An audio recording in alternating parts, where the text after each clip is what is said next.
Example 3. Find the HCF of 96 and 404 by the prime factorization method. Hence find the LCM. HCF கண்டுபிடிச்சிட்டு அதை வச்சு LCM கண்டுபிடிக்க சொல்கிறாங்க. அந்த ஃபார்முலாவும் தெரியும் இல்லையா, அந்த ஃபார்மேட்டும் தெரியும். முதல்ல நான் HCF கண்டுபிடிக்க போகிறேன். HCF 96 2 பண்ணால் 48, திரும்ப 2 பண்ணால் 24, 12, 6, 3, 3, 1. அப்புறம் இன்னொரு நம்பரு 404, 2 பண்ணால் 202, திரும்ப 2 பண்ணால் 101. 101க்கு ப்ரைம் நம்பர் கிடையாது, அப்போ அதுவே தான் ப்ரைம் நம்பராக இருக்கும். 101 × 101 101. அப்போ HCF எப்படி வரும் அப்படின்னா 96ல் 2 × 2 × 2 × 2 × 2 இல்லையா, 1 2 3 4 5 3 4 5 × 3.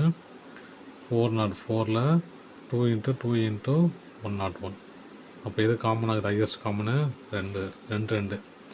அப்போது HCF ஆஃப் 96, 404 ஈக்குவல் டு 2 × 2 2 இல்லையா, இது ஒரு 2 இது ஒரு 2, 2க்கு 1, 2 × 2 2 × 2 4. இப்போ நம்மளுக்கு HCF கண்டுபிடிச்சாச்சு. HCF என்னது 2 × 2 4. அப்போது 4 இன்ட்டு என்ன format, LCM of A, B. LCM of 96, 404 A into B. அதாவது A இன்ட்டு B தப்பாக போட்டேன்.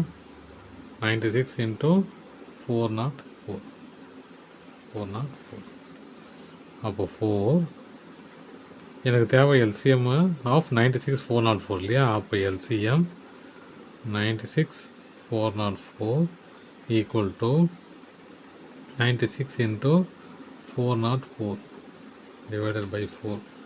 அப்போ என்ன பண்ணலாம், இதை கேன்சல் பண்ணால் இங்கே 1 இதை 1. அப்போது 96 இன்ட்டு 101 மல்டிப்ளை பண்ணலாம். 96 இன்ட்டு 101 அது 6 9 0 0, அப்புறம் 6 9.